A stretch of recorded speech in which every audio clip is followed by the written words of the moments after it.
Welcome to Wisdom Trek with Gramps. Wisdom is the final frontier in gaining true knowledge. Our mission is to create a legacy of wisdom, to seek out discernment and insights, and to boldly grow where few have chosen to grow before.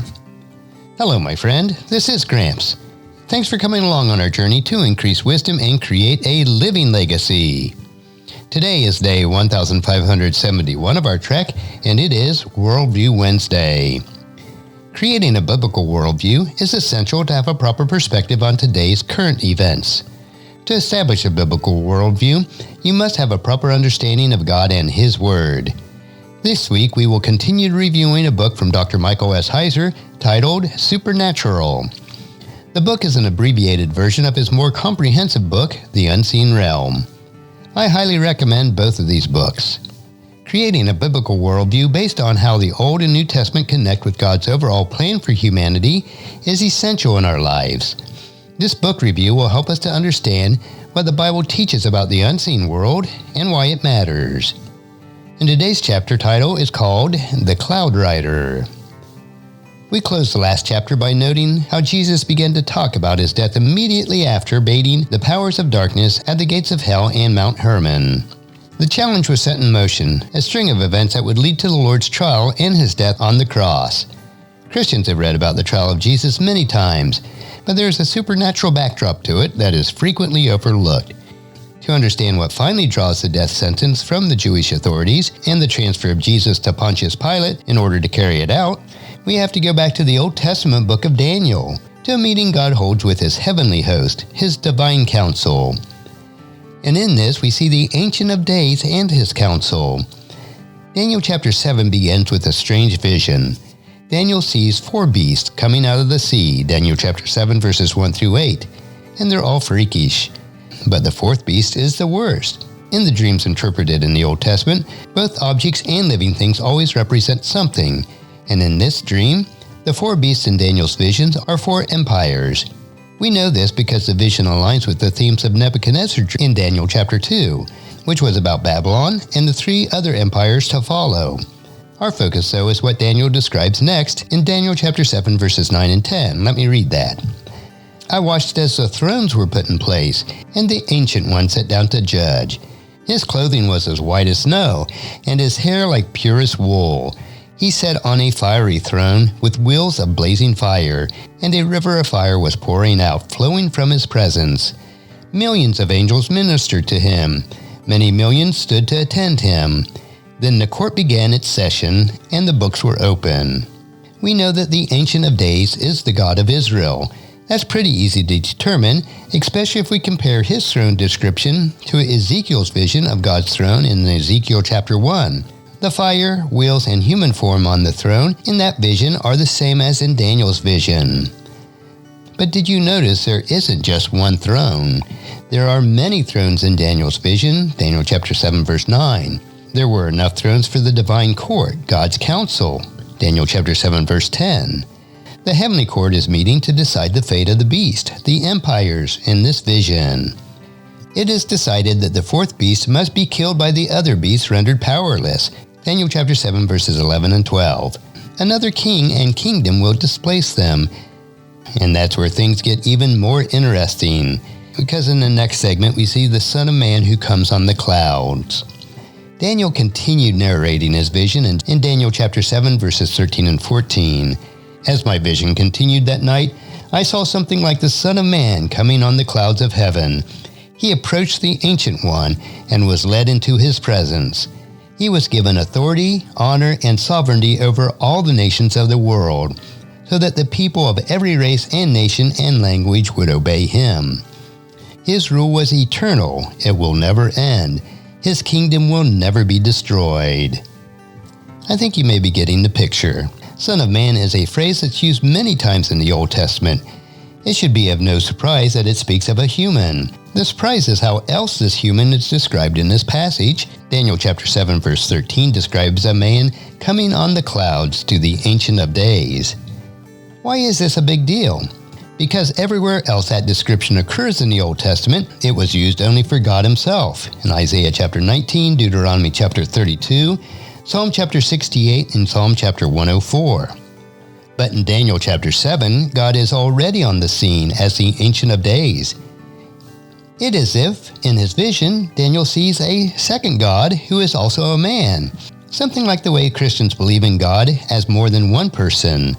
And that's precisely the point. As Jesus stood before Caiaphas at his trial in Matthew chapter 26, verses 59 through 66, his life was hanging in the balance, and he hit a nerve by appealing to this idea. Let me read that passage. Inside, the leading priest and the entire council were trying to find witnesses who could lie about Jesus so that they could put him to death. Even though they found many who agreed to give false witness, they could not use anyone's testimony. Finally, 2 men came forward and declared, "This man said, I am able to destroy the temple of God and rebuild it in 3 days. Then the high priest stood up and said to Jesus, "Well, aren't you going to answer these charges? What do you have to say for yourself?" But Jesus remained silent.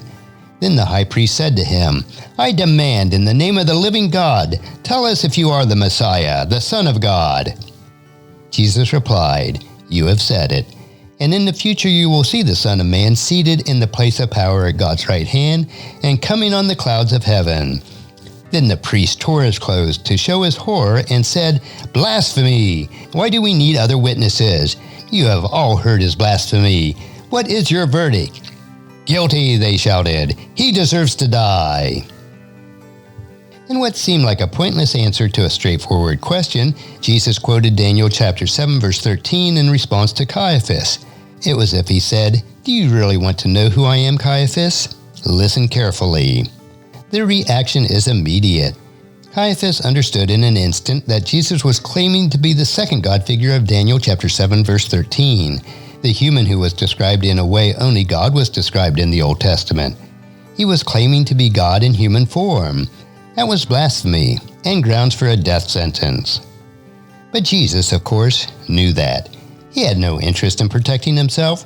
He knew that he must die to restore God's kingdom, to bring believers into God's family, and to reclaim the nations from the evil principality and powers who controlled the nations God rejected at Babel. And die he did. Psalm chapter 22, well known for how it describes the physical effects of crucifixion through David's words, gives us a glimpse of horrors unseen at the cross. The suffering psalmist moans in Psalm chapter 22, verses 7 through 14. "Everyone who sees me mocks me. They sneer and shake their head, saying, 'Is this the one who relies on the Lord? Then let the Lord save him. If the Lord loves him so much, let the Lord rescue him. Yet you brought me safely from my mother's womb, and led me to trust you at my mother's breast. I was thrust into your arms at my birth. You have been my God from the moment I was born. Do not stray far from me, for trouble is near, and no one else can help me. My enemies surround me like a herd of bulls. Fierce bulls of Bashan have hemmed me in. Like lions, they open their jaws against me, roaring and tearing into their prey. My life is poured out like water, and all my bones are out of joint.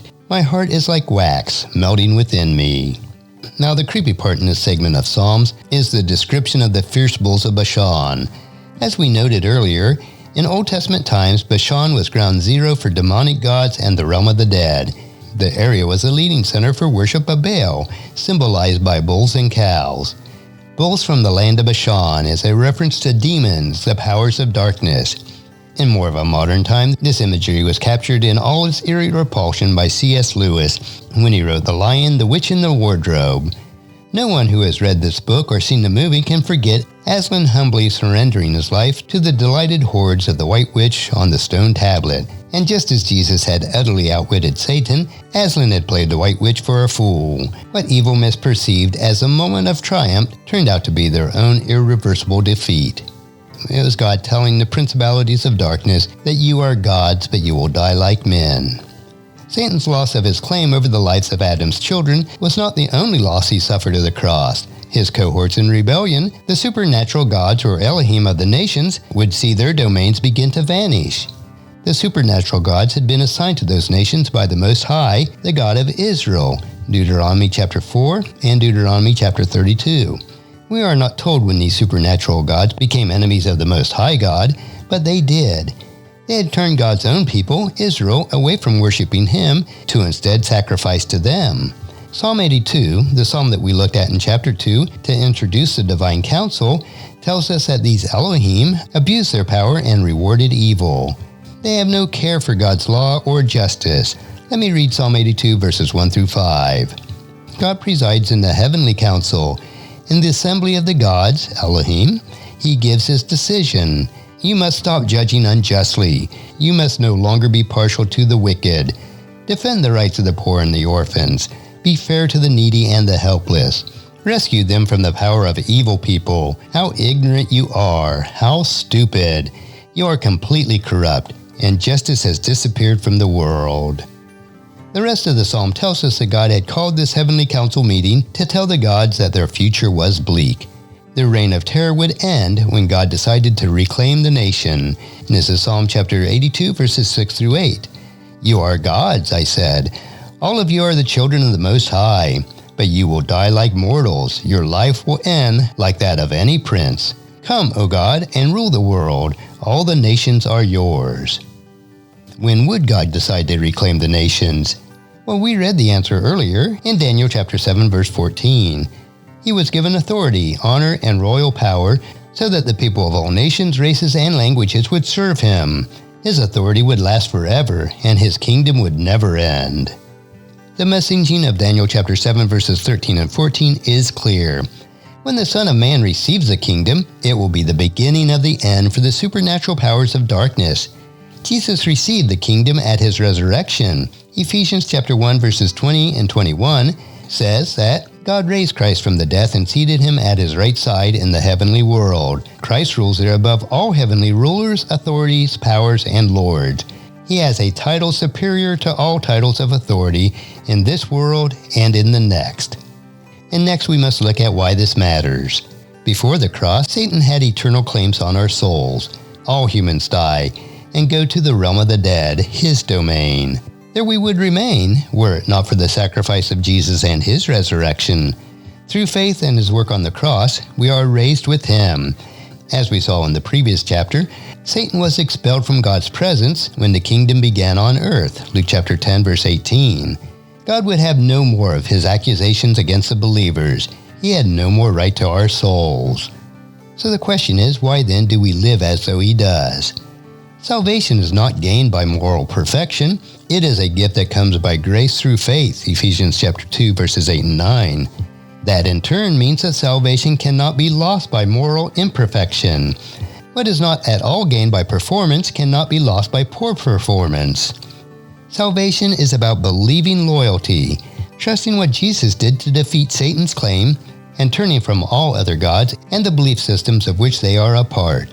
This is God's kingdom message that we are commissioned to tell all the nations. Matthew chapter 28, verses 19 and 20.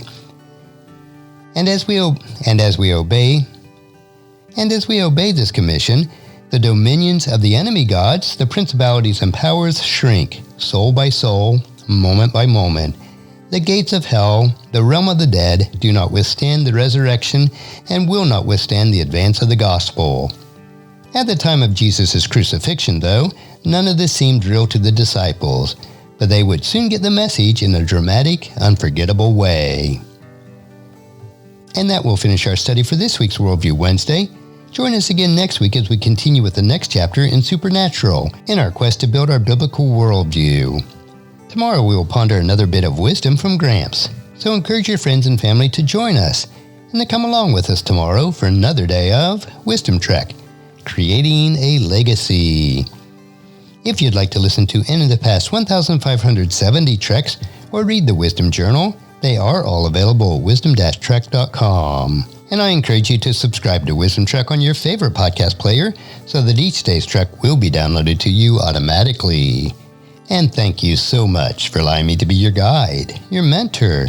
But most importantly, I am your friend as I serve you through the Wisdom Trek podcast and journal each day.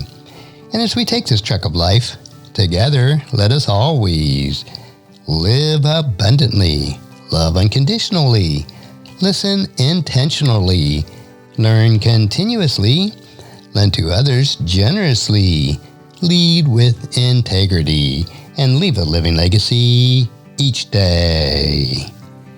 I am Guthrie Chamberlain, reminding you to keep moving forward Enjoy your journey and create a great day every day.